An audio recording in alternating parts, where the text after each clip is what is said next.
जैसा कि हम पिछले लेक्चर में पढ़े थे, पर्यावरण पारिस्थितिकी के अंतर्गत जलीय पारितंत्र के अंतर्गत हम आर्द्र भूमि के संदर्भ में पढ़ रहे थे कि आर्द्र भूमि क्या होती है और आर्द्र भूमियाँ को हम जलीय पारितंत्र के अंतर्गत क्यों पढ़ते हैं। आपको पता है कि जैसे कि कोई अगर जलीय पारितंत्र है तो उसमें जो आर्द्र भूमि है उसकी एक विशेष महत्व होता है, उसकी एक अपनी विशिष्टता वो रखती है, ठीक है। जिसमें वह देखा जाए तो वहाँ के सबसे ज़्यादा जीव जंतु होते हैं, वहाँ की सबसे ज़्यादा वनस्पतियाँ होती हैं। उन वनस्पतियों से ज़्यादा क्या होता है, वन उत्पाद होता है, ऊर्जा का ज़्यादा से ज़्यादा संरक्षण होता है, ऊर्जा का निर्माण होता है, ऑक्सीजन की मात्रा होती है। तो एक प्रकार से देखा जाए जो आर्द्र भूमियाँ हैं वो आर्द्र के मतलब एक आर्द्रता से युक्त ऐसी भूमि होती है जहाँ पर बहुत सारे जीव जंतु एवं पेड़ पौधे बहुत ही बहुतायत मात्रा में पाए जाते हैं।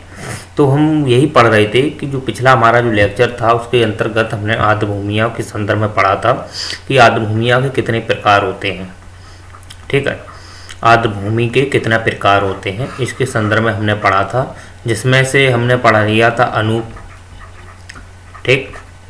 इसी में हमने पढ़ा था दलदल,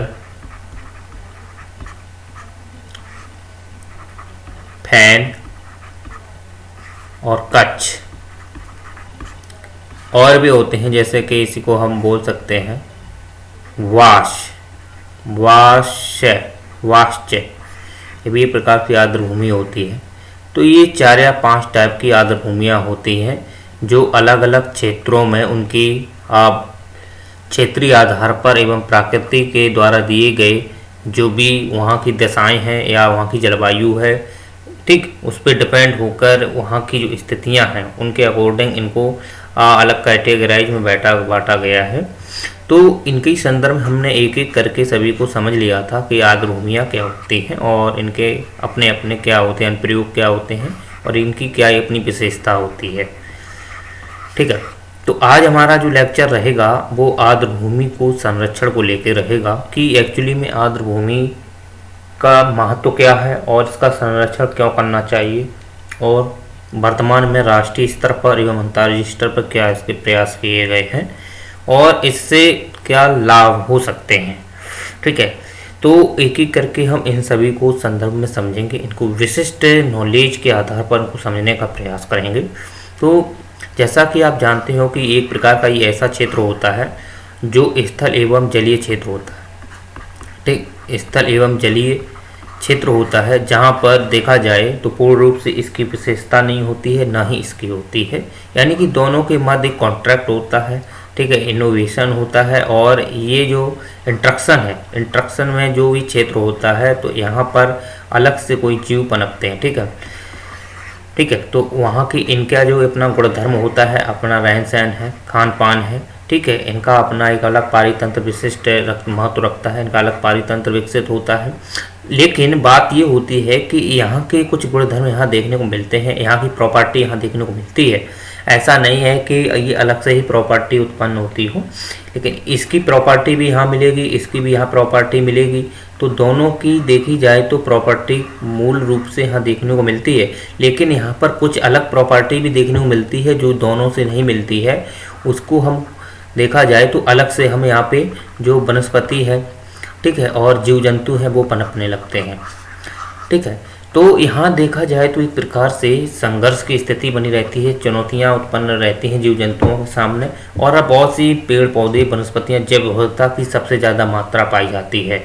तो इसके लिए क्या है कि जहाँ पे आर्द्र भूमियाँ हैं वहाँ पे ज़्यादा से ज़्यादा जैव विविधता और ज़्यादा से ज़्यादा जीव जंतु पाए जाते हैं। तो वहाँ पे देखा जाए तो कार्बन ऑक्साइड, जो कार्बन डाइऑक्साइड है, ठीक है, उसका ज़्यादा से ज़्यादा क्या होगा, खपत होगी। तो एक प्रकार से देखा जाए तो हमारे क्लाइमेट पे क्या है, स्वच्छ रहेगा, वातावरण स्वच्छ रहेगा और स्वच्छ वायु रहेगी, स्वच्छ वातावरण रहेगा, ठीक है। तो इससे होने वाली जो वर्तमान में जो बीमारियां हैं, रोग हैं, उसमें क्या होगी, कमी आएगी। तो इस प्रकार से हम समझ सकते हैं कि इनका कितना महत्व है। तो इनके लिए क्या होना चाहिए कि समय के अनुसार इन पे जब सरकार ने या कोई अंतर्राष्ट्रीय स्तर पर कोई ऐसे उपाय नहीं किए गए तो ये धीरे धीरे क्या होती गई, प्राकृतिक आपदाओं एवं मानवीय आपदाओं की वजह से, और ये क्या होती गई, नष्टीकरण इनका होता गया। तो धीरे धीरे जब इनका नष्टीकरण हुआ तो देखा गया कि जीव जंतुओं पर इसका प्रभाव पड़ा, और साथ ही प्राकृतिक आपदाओं की वजह से भी इनके वनस्पतियां हैं उन पर भी प्रभाव पड़ा। ठीक है, इसी में देखा जाए तो ग्लोबल वार्मिंग अत्यधिक होने की वजह से इन पर प्रभाव पड़ने लगा। तो ऐसी स्थितियां देखी गई, तो प्राकृतिक एवं मानवीय जो स्थितियां की वजह से इस पे देखा गया, इसको पहले तो नकार दिया गया था कि ये एक प्राकृतिक चीज़ें हैं और इनकी एक प्रकार से देखा जाए तो इनके लिए कोई विशिष्ट ऐसा संरक्षण पारितंत्र या कोई ऐसा नियम कानून कायदे नहीं बनाए गए थे ताकि इनका संरक्षण हो सके। लेकिन क्या हुआ कि समय के अनुसार जब परिवर्तन होता गया, इनमें विशिष्ट ऐसे नष्टीकरण होता गई, इनके जो गुणधर्म थे उनमें परिवर्तन होता गया और धीरे धीरे ये नष्ट होने लगे। तो अंतर्राष्ट्रीय स्तर पर इसके उपाय करने के लिए एक बैठक हुई और उस बैठक को हम बोलते हैं रामसर कन्वेंशन। ठीक है, जो रामसर कन्वेंशन था वो एक्चुअली में देखा जाए तो वो निश्चित तौर पर इसके संरक्षण के लिए ही था, लेकिन ये किसी यूएनओ या किसी संस्था के अंतर्गत इनको नहीं रखा गया था। ये एक अलग से इनोवेशन था। ठीक, ये जो रामसर कन्वेंशन था जो 1971 में हुआ था, और ये हुआ था ईरान का एक शहर है। ठीक है, जो ईरान है उसका एक शहर है, वहाँ पे देखा जाए तो कैस्पियन सागर में के किनारे लगा हुआ कैस्पियन जो सागर है। ठीक, ये बहुत ही खारे पानी की झील है। ठीक, विश्व की सबसे खारे पानी की झील है, और यहाँ पर देखी जाए तो अधिक से अधिक जो क्या है जैव विविधता पाई जाती है। तो वहाँ पे जब जैव विविधता अधिक से अधिक पाई जाती है, जब वहाँ पे उसका नष्टीकरण होने लगा, तो धीरे धीरे इसमें क्या हुआ कि यहाँ पर जो इनोवेशन था उसको परिवर्तन होते हुए देखा गया। तो इसमें एक अलग से एक बैठक हुई और उस बैठक का नाम था रामसर कन्वेंशन। ठीक, और ये रामसर जो कन्वेंशन था ये 1971 में हुआ था और इसको 1975 में लागू किया गया। ठीक, 1975 में लागू किया गया, और इसके अंतर्गत जो 49 देखा जाए 1 से 69 जो देश थे उन्होंने क्या किया था, इसमें पार्टिसिपेट हुए थे, प्रतिभागी हुए थे। ठीक, इसमें प्रतिभाग के रूप में सम्मिलित हुए और इन्होंने रामसर कन्वेंशन के तहत एक जिम्मा उठाया कि अंतर्राष्ट्रीय स्तर पर जो भी जिनके यहाँ जिस देश में अपनी जो वो अलग से वो हैं आर्द्र भूमियाँ हैं उनका संरक्षण किया जाए। और इनके तहत देखा गया कि जो रामसर कन्वेंशन था इसी में एक देखा जाए तो इसके लिए एक रामसर कन्वेंशन के लिए भी एक देखा जाए अलग से एक जो UNFCCC है, यानी कि United nation framework on climate conversation of climate change, जो एक ठीक है ये क्या करती है, एक कॉप जारी करती है क्लाइमेट ऑफ जो एक पार्टी होती है। ठीक, ये जो पार्टी होती है यही पार्टी के तहत क्या किया जाता है कि हर साल इसकी बैठक होती है। तो हर साल इसकी जब बैठक होती है तो ये जो आर्द्र भूमियाँ हैं या प्रकृति के जो नेचुरल रूप से जो स्थितियाँ बनती हैं उनके समक्ष चुनौतियाँ उत्पन्नती हैं उनका निवारण किया जाता है। ठीक, उनका निवारण किया जाता है एवं नया तंत्र विकसित किया जाता है और उस पर कुछ प्रतिबद्धित जिम्मेदारियाँ भी ली जाती हैं और कुछ ऐसे ही इनोवेशन हेतु कुछ जिम्मेदारियां ली जाती हैं कि किस प्रकार से संरक्षण करना है, किस प्रकार से हर देश को अपने अपने वहाँ पर जो आर्द्र भूमियाँ हैं या वहाँ पर जो वनस्पतियाँ हैं, जीव जंतु हैं, उनका नेचुरल रूप से या प्राकृतिक रूप से या मानवीय जो हस्तक्षेप है उनकी कम करने की क्रियाकलापों मानवीय क्रियाकलापों को कम करने के लिए एक विकसित तंत्र किया जाता है और वो हर देश है अपने अपने अकॉर्डिंग वो डिसाइड करता है।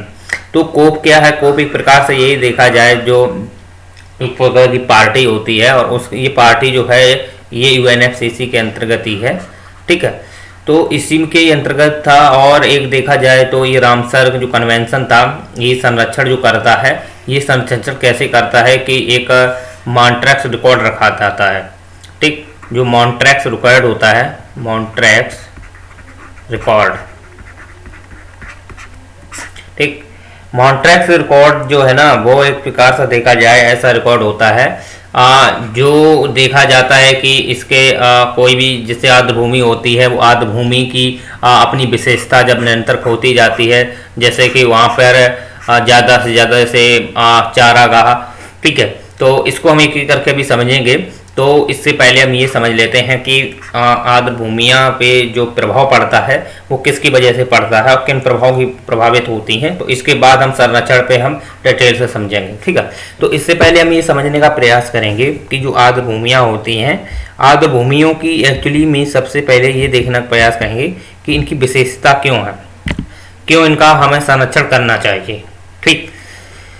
मुझे इनसे क्या ऐसे लाभ मिल सकते हैं जिसकी वजह से हम इनका संरक्षण करते हैं और जीव जंतुओं को बचाने का प्रयास करते हैं और अधिक जो दोहन होता है उसको कम करने का प्रयास करते हैं। तो इसके लिए आप जैसा कि आप जानते हैं कि जो आर्द्र भूमियाँ होती हैं वो एक्चुअली में एक देखा जाए तो कोर क्षेत्र होता है, और कोर क्षेत्र होने की वजह से वहाँ की अपनी एक विशेषता होती है, वहाँ के जीव जंतुओं की अपनी विशेषता होती है, ठीक है। तो इनके लिए हमें क्या करना चाहिए, संरक्षण करने की आवश्यकता होती है।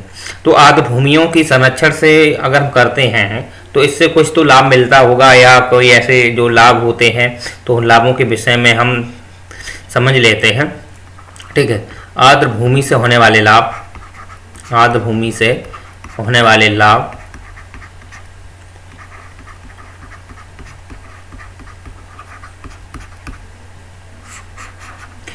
पहला लाभ क्या होता है, पहला लाभ इसमें क्या होता है कि जैसा आप जानते हो कि जो आर्द्र भूमि है उसमें हम एक ले लेते हैं ज्वार नदबुक को भी हम ले लेते हैं इसमें, ज्वार नदबुक, ठीक। तो आप जैसा जानते हो कि आर्द्र भूमि का अगर हम संरक्षण नहीं करेंगे तो इस समय पे क्या होती जाएंगी, खत्म होती जाएंगी, खत्म होती जाएंगी। एक समय ऐसा आएगा कि ये पूर्ण रूप से नष्ट हो जाएंगी। तो इससे हमारे ऊपर हमारा जो पारी तंत्र है, हमारा जो जलवायु है, मानसून का जलवायु है, क्लाइमेट है, उस पर भी इसका एक इम्पैक्ट पड़ेगा, एक सीधा सीधा प्रत्यक्ष पड़ेगा अगर हम इसके प्रति डेडिकेट नहीं होते हैं, ठीक है। तो इसके लिए हमें सबसे पहले इसके लाभ को संदर्भ में जान लेते हैं कि इससे होने वाले लाभ क्या हैं। जैसे जानते हो कि ज़्यादा से ज़्यादा क्या करते हैं, कार्बन डाइऑक्साइड को अवशोषित करते हैं, ठीक। अगर कार्बन डाइऑक्साइड ज़्यादा से ज़्यादा अवशोषित होगी तो ग्लोबल वार्मिंग जो है वो कम होगी, क्योंकि मेन फैक्टर जो है ग्लोबल वार्मिंग का कार्बन डाइऑक्साइड माना जाता है। और वर्तमान में देखा जाए तो एक मीथेन जो गैस है वो लगभग में देखी जाए तो इसके जो अणु हैं वो एक अणु ये सब कम पाई जाती है वायुमंडल में, ये भले ही कम है लेकिन इसका प्रभाव देखा जाए तो कार्बन डाइऑक्साइड की तुलना में 80 गुना ज़्यादा इम्पैक्ट डालती है, ठीक। तो ये देखा जाए तो इस 80 गुना ज़्यादा इम्पैक्ट डालती है। ये यूएनओ ने अपना एक संदेश दिया था या निर्देश बोल सकते हैं, ठीक। उसके तहत है अगर ये जो मीथेन गैस थी वो लगभग में देखा जाए तो कार्बन डाइऑक्साइड का 80 गुना इसका एक अणु इम्पैक्ट डालता है जलवायु परिवर्तन पर, ठीक है। तो ये क्या करते हैं, आर्द्र भूमि जो वन होते हैं ये वन क्या करते हैं, CO2 प्लस H2O का क्या करते हैं, अपना एक भोज्य पदार्थ ले लेते हैं फोटोसिंथेसिस क्रिया में, और ये C6H12 भोजन बनाते हैं, फिर ऑक्सीजन का निर्माण करते हैं। और यही ऑक्सीजन जो होती है वो देखा जाए तो जीव जंतु जो होते हैं उनको वो क्या करते हैं, इसको अवशोषित करते हैं, श्वसन तंत्र के माध्यम से अपने जीवन को सर्वाइव करते हैं। तो इस प्रकार से समझ सकते हैं कि इसको CO2 को अवशोषित करने में, साथ ही देखा जाए तो ग्लोबल वार्मिंग को कम करने में, ठीक है। और देखा जाए तो वहाँ पे जो पारगमन है,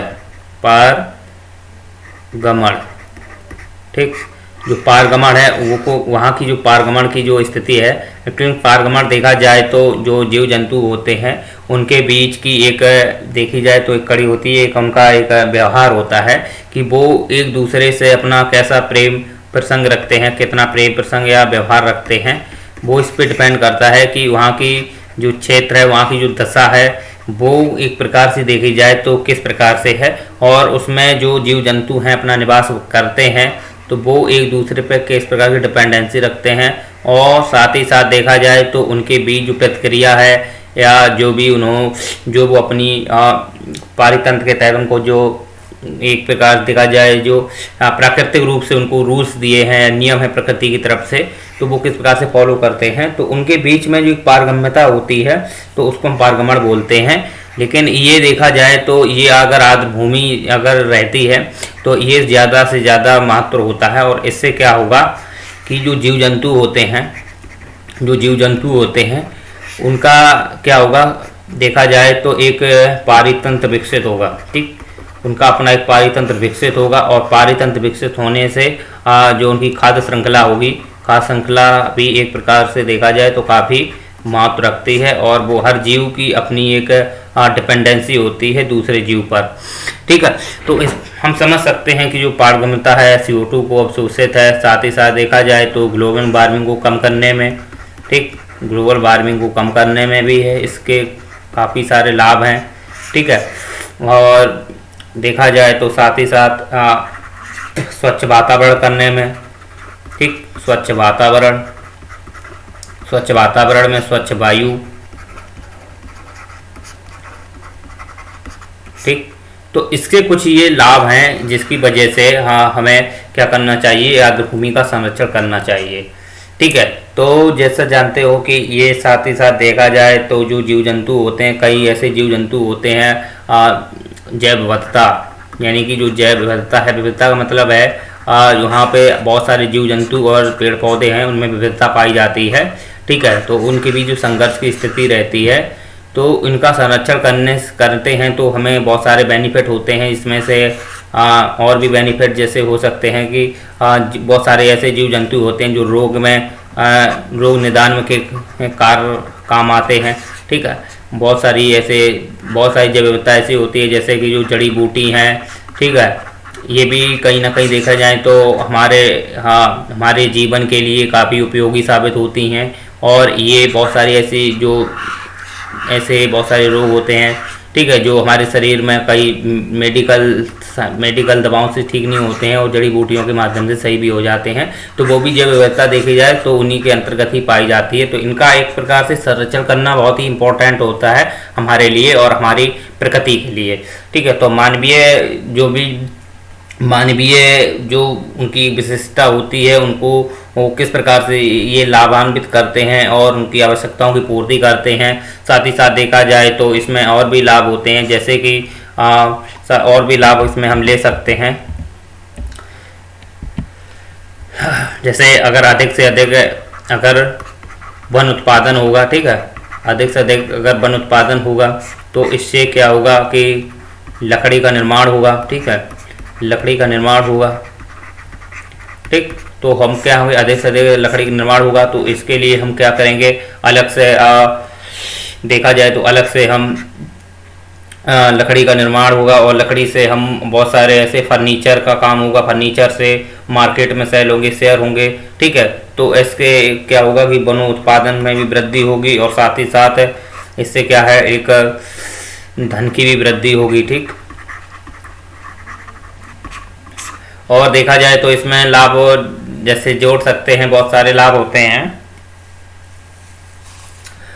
लकड़ी का निर्माण है, इससे धन की वृद्धि होगी, साथ ही साथ देखा जाए तो अधिक वन उत्पादन है। ठीक है, अधिक से अधिक जीव जंतु होंगे और साथ ही साथ इसमें जो इसके लिए संरक्षण के लिए तो एक पूरा वन अधिनियम है।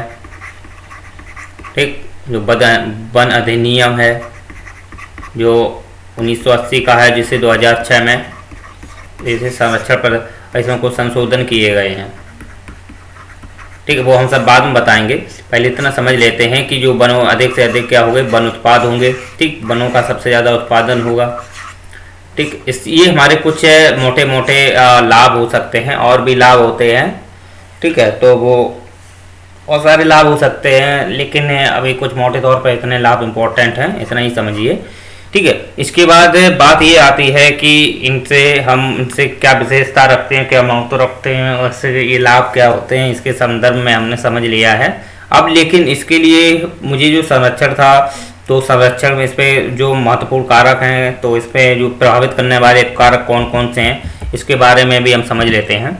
तो जैसा कि अब हम पढ़ रहे थे आर्द्रभूमि, तो आर्द्रभूमि को प्रभावित करने वाले कारकों के विषय में हम समझेंगे कि आर्द्रभूमि को प्रभावित करने वाले कारक कौन कौन से होते हैं। ठीक है,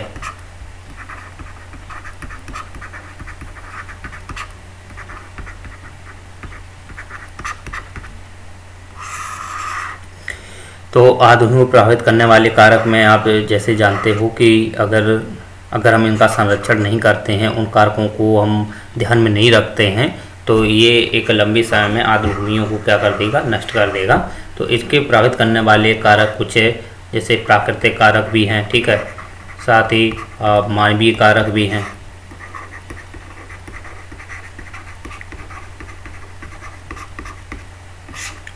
प्राकृतिक कारक में अगर देखा जाए तो जैसे वनाग्नि है, ठीक, ये देखा जाए तो ये देखा जाए तो अधिक से अधिक अगर तापमान होता है तो इनके वनों में बीच में इंटरेक्शन होता है, और इंटरेक्शन में क्या होता है, और इलेक्ट्रॉनों की उत्पत्ति हो जाती है और ये वनाग्नि में परिवर्तन हो जाते हैं। और साथ ही साथ वनाग्नि में मानवीय क्रियाकलाप भी एक प्रकार से देखे जाएं तो हस्तक्षेप करते हैं, ठीक, इनकी वजह से भी देखा जाए तो वनाग्नि है, तो इनसे क्या है कि आर्द्रभूमियों पर भी प्रभाव पड़ेगा। ठीक है, साथ ही साथ देखा जाए तो आर्द्रभूमियों पे देखा जाए तो आर्द्रभूमियों का जैसे मृदा कटाव, ठीक, मृदा कटाव, ये एक प्रकार से देखा जाए तो अत्यधिक बारिश होने से क्या होता है कि इसमें प्रभाव पड़ता है। तो ये वनाग्नि है, मृदा कटाव है, और भी जैसे कि देख सकते हो कि जो समय के अनुसार जो परिवर्तन होता जा रहा है, जिसमें भूकंप हुए और अधिक से अधिक देखे जाएं तो तूफानें, चक्रवात, साथ ही साथ सुनामी जो आती हैं, उनसे भी आर्द्रभूमियों पर प्रभाव पड़ता है। ठीक, वहाँ के जीव जंतुओं पर प्रभाव पड़ता है, वहाँ पे वनस्पतियाँ हैं उन पे भी प्रभाव पड़ता है। तो इस प्रकार से कुछ प्राकृतिक कारक हैं, इनको आप नोट डाउन कर लीजिए। और इसी में देखे जाएं तो कुछ मानवीय कारक भी होते हैं, जिसमें देखे जाएं तो जहरीले जो रासायनिक पदार्थ हैं, ठीक है, ये क्या करते हैं कि जो जहरीले रासायनिक पदार्थ हैं, इनसे देखा जाए तो ये हमारे प्रकृति के लिए प्रभावित करते हैं, लेकिन एक लिमिटेशन होती है कि एक लिमिट से ज़्यादा अगर इनकी संख्या में वृद्धि होती है तो इनका प्रभाव सबसे ज़्यादा जीव जंतुओं पर पड़ता है। ठीक, जीव जंतुओं पर सबसे ज़्यादा प्रभाव पड़ता है। और इससे देखा जाए तो अगर यहाँ पे आर्द्रभूमि, जैसे कि आर्द्रभूमियों पे अगर देखा जाए तो एक इम्पैक्ट और पड़ता है, जैसे वनस्पतियाँ हैं तो वनस्पतियों पर भी इसका एक प्रकार से प्रभाव पड़ता है।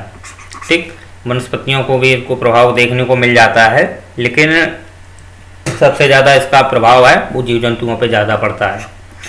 ठीक है, जो हमारे उद्योगों द्वारा जो जहरीले गैस होते हैं वो जाते हैं, जैसे कि सबसे ज़्यादा अमोनिया है, ठीक है, आर्सेनिक है, यूरेनियम है, तो ऐसे ही कुछ जो देखे जाएँ तो जो जहरीले पदार्थ होते हैं, इनकी वजह से हमारे जो पारी तंत्र है उस पर इसका इम्पैक्ट पड़ता है।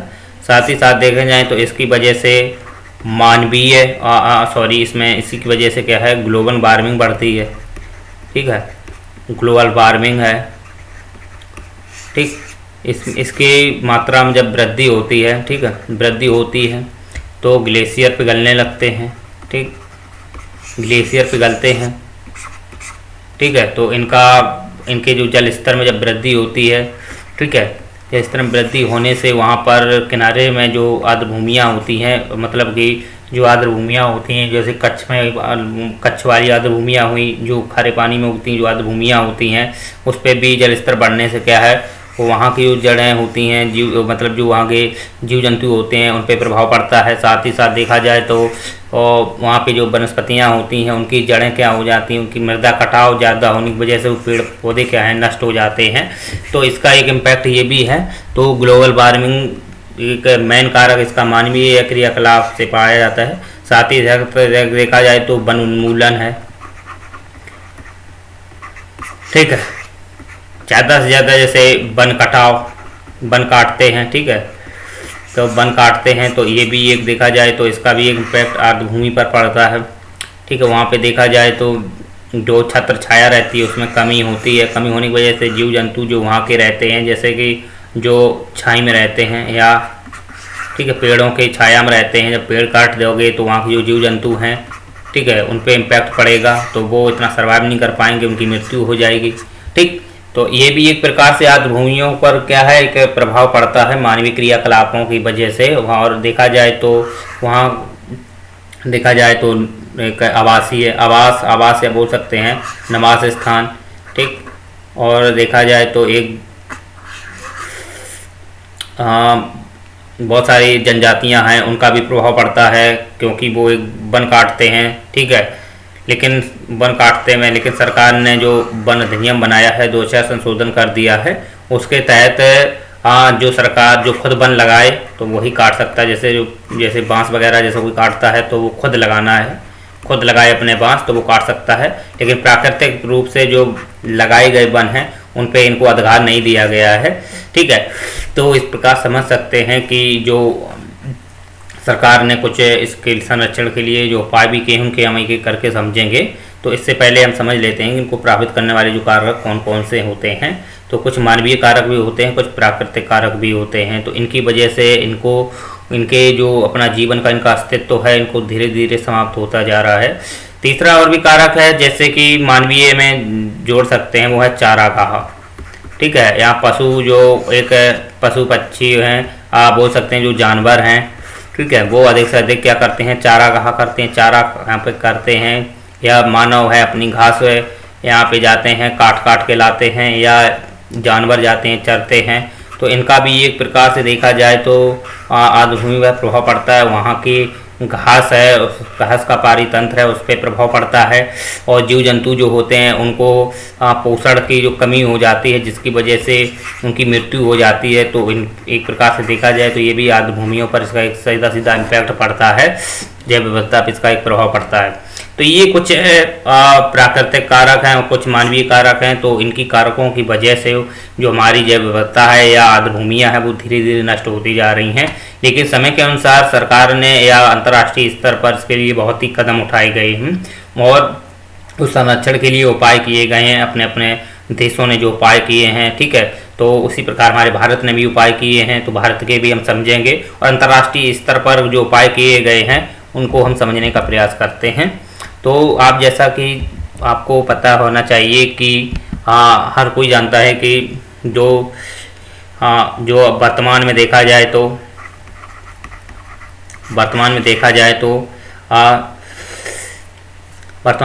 तो अंतर्राष्ट्रीय स्तर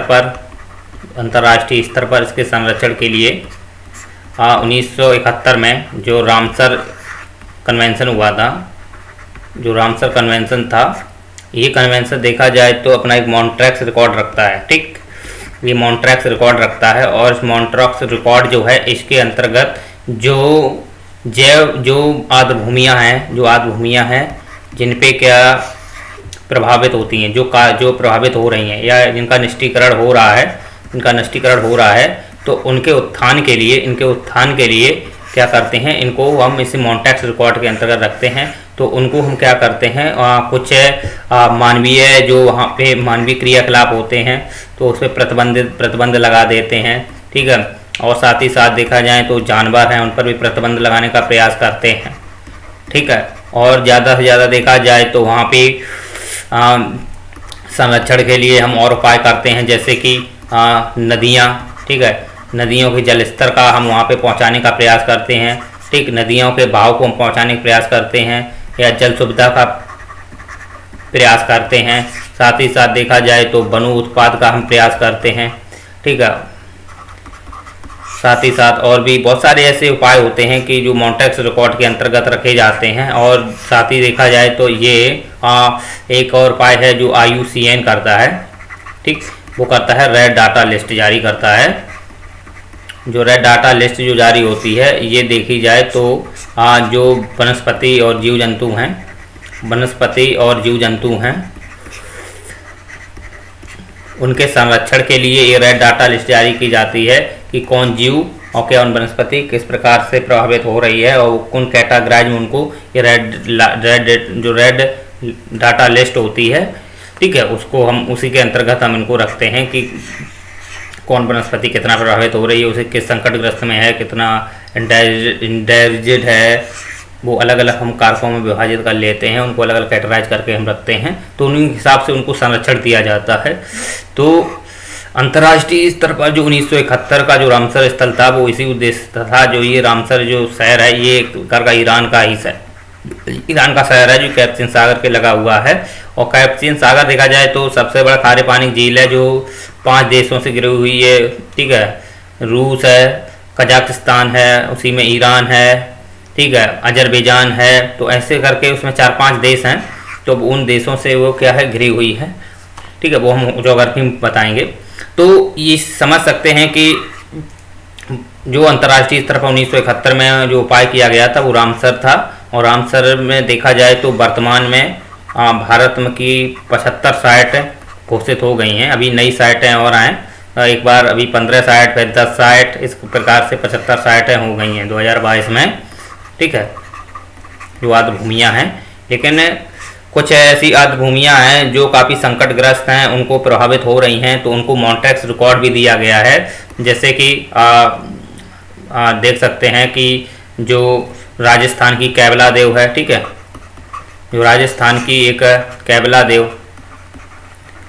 पक्षी अभ्यारण्य कैबला देव जो एक आर्द्र भूमि है, उसको संरक्षण के लिए वहाँ से गांधी सागर एक नहर निकाली गई है। ये क्या है, कृत्रिम झील है, कृत्रिम नहर है गांधी सागर। ये कैबला देव पश्चिम बंगाल से निकाली गई है ताकि यहाँ का संरक्षण दिया जा सके और यहाँ पे ज़्यादा से ज़्यादा जो बाहरी हस्तक्षेप है उस पर प्रतिबंध लगाया गया है कि बाहरी प्रतिबंध की वजह से, बाहरी हस्तक्षेप की वजह से यहाँ पर जो स्थितियाँ ज़्यादा चुनौतीपूर्ण उत्पन्न हुई हैं और ये नष्टीकरण हो रही हैं, ठीक है। कोई भी जैसे एक आर्द्र भूमि होती है तो आर्द्र भूमि में ऐसा एक कोई क्षेत्र होता है तो वहाँ पे जो वनस्पतियाँ होती हैं या कुछ विशिष्ट अपना एक वहाँ पारी तंत्र होता है, तो उस पर मानवीय क्रियाकलापों प्राकृतिक कारणों की वजह से इस पर क्या है इम्पैक्ट पड़ता है और धीरे धीरे इस प्रकार से ये ख़त्म होती चली जाती हैं। तो इनके संरक्षण के लिए इनकी जल की आवश्यकता होती है, मानवीय जो हस्तक्षेप होते हैं उन पर प्रतिबंध लगाया जाता है, ठीक है। कुछ ऐसे क्रियाकलाप अपनाए जाते हैं जिनकी वजह से इनको पुनः संरक्षण दिया जा सके और स्वच्छ बनाया जा सके, ठीक है।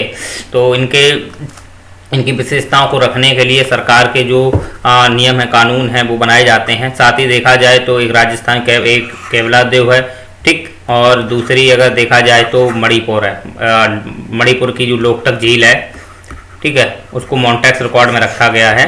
तो वर्तमान देखा जाए तो ये 2 हैं कुछ जिन्हें संरक्षण दिया जा रहा है। वैसे तो 75 हैं जो हमारी आर्द्र भूमियाँ हैं जिनको रामसर स्थल की साइट पे घोषित किया गया है 2022 में, ठीक है। लेकिन वर्तमान में लोकटक झील है और कैबला देव है, ये कुछ संकटग्रस्त हैं और इनको संरक्षण के लिए मॉन्टेक्स रिकॉर्ड में इनको घोषित है। लेकिन इससे पहले देखा जाए तो उड़ीसा की जो चिल्का झील थी वो भी थी जिसे 2002 में बाहर कर दिया गया है। तो ये क्या है कि इसको पुनः संरक्षण दिया जा चुका है, इसकी वजह से चिल्का झील है जो उसको बाहर कर दिया गया है। तो हम समझ सकते हैं कि कुछ जो हमारे यहाँ पे रामसर साइट हैं कितनी हैं और अभी वर्तमान में कितनी संकटग्रस्त हैं, उनको संरक्षण दिया जा रहा है। तो ये कुछ हमारे एविडेंस थे, इनकी वजह से हमने उनको बताने का प्रयास किया है। साथ ही हम देखेंगे कि सबसे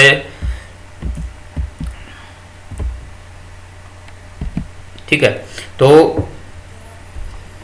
एक प्रकार से देखा जाए तो आर्द्र भूमियाँ जो झील में भी होती हैं ना, मैंने बोला था ना कि आर्द्र भूमियाँ झील में भी होती हैं, नदियों में भी सब कुछ होती हैं। तो झील में देखा जाए तो एक रेणुका झील है, जैसे कि ये सबसे छोटी आर्द्र भूमि झील है रेणुका झील, ठीक। ये देखा जाए तो सबसे छोटी आर्द्र भूमि झील है और ये हिमाचल प्रदेश में है,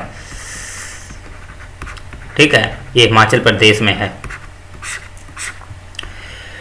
और सबसे बड़ा अगर वेटलैंड देखा जाए तो वो सुंदरबन है। सबसे बड़ा वेटलैंड जो है वो सुंदरबन है। भारत का एवं विश्व का सबसे बड़ा वेटलैंड कौन है? सुंदरबन है।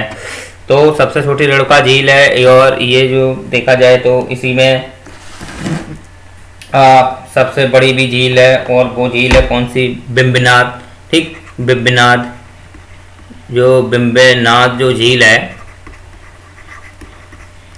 ठीक, ये सबसे बड़ी है और ये है केरल में। तो रेणुका झील सबसे छोटी है, सबसे बड़ी झील बिम्बनाथ झील है, ये जो केरल में है। ठीक है, तो ये कुछ झीलें हैं, छोटी हैं, बड़ी हैं। ठीक है, इसी में देखा जाए तो और भी हैं। ठीक है, तो उनको अलग अलग से पढ़ लेते हैं। साथ ही देखा जाए तो इसके अंतर्गत हम और भी, जैसे नर सरोवर झील है गुजरात की, उसको भी मॉन्ट्रियल रिकॉर्ड में शामिल किया गया है। ठीक है, और कुछ कृत्रिम आर्द्र भूमियाँ भी हैं, प्राकृतिक आर्द्र भूमियाँ हैं। ये तो प्राकृतिक आर्द्र भूमियाँ हैं, जैसे कि इसी में नर सरोवर जो नर सरोवर है, ठीक है, इसको भी नर सरोवर जो गुजरात का है, ठीक है, इसको भी मॉन्ट्रियल रिकॉर्ड में रखा गया है। मॉन्ट्रियल रिकॉर्ड में नर सरोवर जो गुजरात का है उसको भी रखा गया है। ठीक है, ये कुछ प्राकृतिक हैं, और इसी में देखा जाए तो कृत्रिम भी हैं। कृत्रिम में देखा जाए तो एक गोविंद सागर है। ठीक, गोविंद सागर जो झील है, ये सतलज नदी पे बांध पर बनाया गया है। ठीक है, सतलज नदी पर स्थित है, सतलज नदी, गोविंद सागर। तो ये कुछ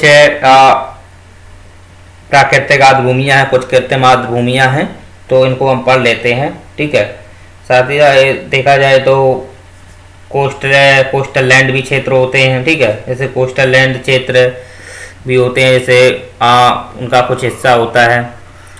तो वर्तमान में देखा जाए तो विश्व में जो आर्द्र भूमियाँ हैं वो लगभग बहुत हैं।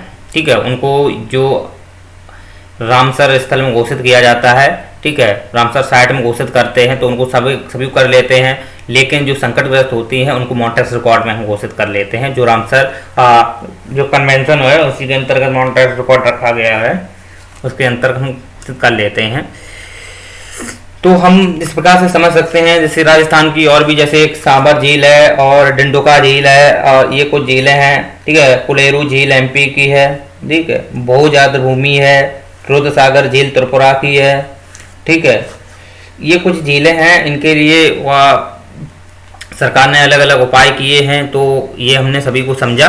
ठीक है, अब बात ये आती है कि भारत में इसके क्या उपाय हैं। भारत में क्या उपाय हैं, तो भारत में देखा जाए तो 2017 में एक आर्द्र भूमि संरक्षण अधिनियम पारित किया गया था, आर्द्र भूमि संरक्षण अधिनियम।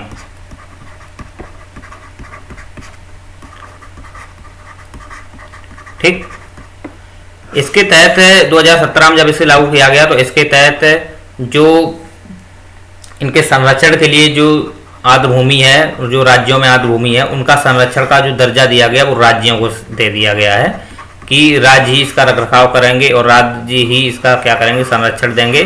ठीक है, लेकिन एक लंबे स्तर पर अगर इसमें निरंतर अगर कोई क्रियाकलाप होता है, कोई अनिष्टीकरण ज़्यादा होता है, तो केंद्र इसमें हस्तक्षेप कर सकता है। और केंद्र देखा जाए तो अंतर्राष्ट्रीय स्तर पर इसके लिए अंतर्राष्ट्रीय स्तर पर क्या कर सकता है, इसके लिए उपाय के लिए रामसर स्थल में घोषित करने की बात कर सकता है और इसके संरक्षण की भी बात कर सकता है। ठीक है, वैसे तो इसके एक नॉर्मल रखरखाव के लिए राज्यों को ही इसमें दर्जा दिया गया है और राज्य इसका संरक्षण करेंगे। तो आर्द्र भूमि संरक्षण अधिनियम 2017 था, इसके कुछ ऐसे मौखिक जो उपाय हैं उनको मैंने आपको बता दिया है। ठीक है, तो इस प्रकार समझ सकते हैं कि जो आर्द्र भूमियाँ हैं अपना इनका क्या प्रभाव पड़ता है, क्या महत्व है, इनको प्रभावशाली कारक कौन हैं, तो इनके बारे में हमने डिटेल से समझा था। ठीक है, अब नेक्स्ट